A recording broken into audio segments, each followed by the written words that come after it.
So you buy microwave rice, do you? Well, that small decision is costing you £30,000. Let me show you a true cost breakdown. Rice was my nemesis when I was in my 20s because I could never figure out a recipe to cook it properly, so I'd often resort to microwave packets, and I wish I didn't because I've finally got a recipe, and I'll show you that in this video later on. So a pouch of Uncle Ben's is £1, and that's for 200 grams. Now, if I buy a 1 kilogram bag from Aldi, it's £1.79.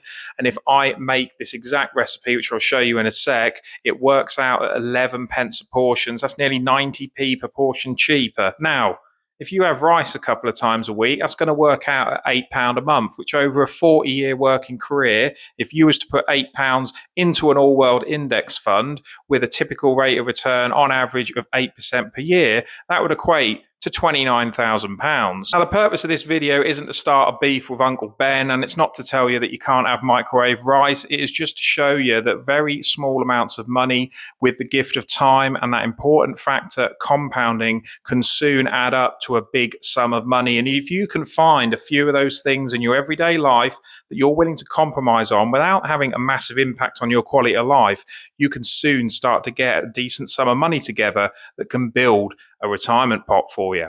But it's just a bit of fun, so why don't you let me know in the comments what you'd be willing to trade off on in your day-to-day life, and I can give you a true cost breakdown. And if you want to stick around, I'll show you my little rice recipe.